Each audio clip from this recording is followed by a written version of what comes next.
Everyone, welcome to today's edition of Daily Market Rundown, where we break down the key financial developments shaping the stock market and global economy as a whole.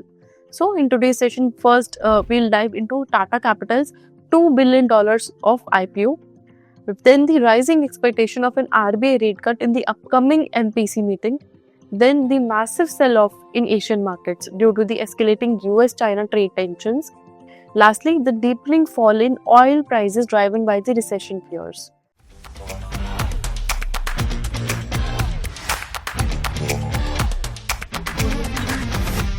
Initially, we'll talk about Tata Capital, which is the financial services arm of the Tata Group, which has officially kick-started its IPO journey by confidentially filing draft papers with SEBI to raise around $2 billion. This offering is set to include a fresh issue of 2.3 crore equity shares with a face value of 10 rupees each, alongside an offer for sale by existing shareholders. This IPO is expected to value the company at approximately $11 billion. This move is also in response to RBI's mandate for upper layer NBFCs like Tata Capital, which received the designation in September 2022 to get listed within 3 years.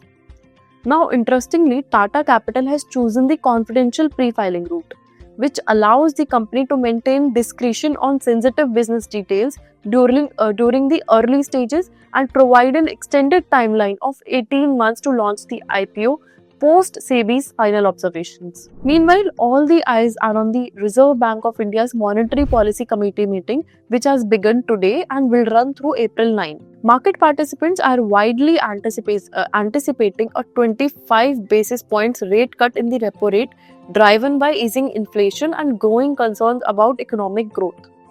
Retail inflation hit a 7-month low of 3.61% in February, opening the door for the RBI to adopt a more accommodative stance. Economic worries have also been exacerbated by the recent 26% reciprocal tariffs imposed by US, which could shave the 20 to 40 basis points of India's GDP growth in FY26. In a preemptive liquidity move, RBI announced the open market operations to inject 80,000 crore rupees into the system, addressing a significant deficit of 1.09 trillion rupees. A rate cut, if announced, could lower the borrowing cost and boost the economic activity. But all eyes will be on the whether the banks transmit these benefits effectively to borrowers or not. However, it wasn't just India making headlines. Asian markets took a beating today after the US and China reignited trade tensions with a fresh round of aggressive tariffs. President Donald Trump slapped a 34% tariff on Chinese imports, to which China immediately responded with its own 34% tariff on US goods. This is tit-for-tat move spooked investors globally, leading to a sharp decline across Asian indices.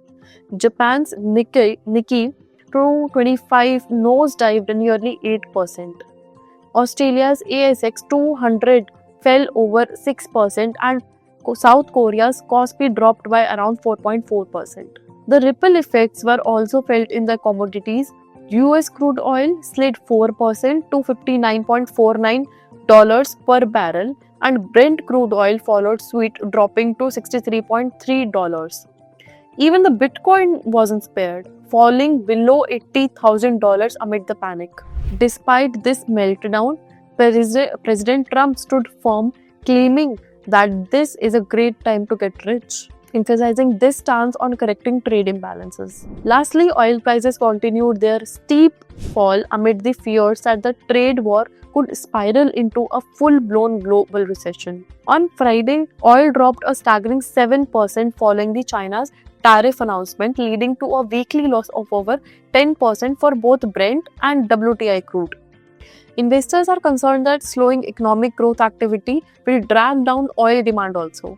Commodity analysis like Satoru Yoshida point to these recession fears as the main driver behind the price slump. Situation has prompted OPEC Plus to act over the weekend. Top oil ministers urged overproducing members to submit action plans by April 15 to curb output. The volatility wasn't just to oil alone. The Australia's dollars also hit a 5-year low, reflecting the global anxiety Around the commodity linked economies, the ASX 200 dropped 3.7%, wiping out $100 billion in a value in single session and plunging down major stocks like CBA and BHP. So that's a wrap up for today's market rundown. There is a lot of unfolding across sectors. Stay tuned for more sharp insights and updates, and we'll be back with everything you need to stay ahead in the markets.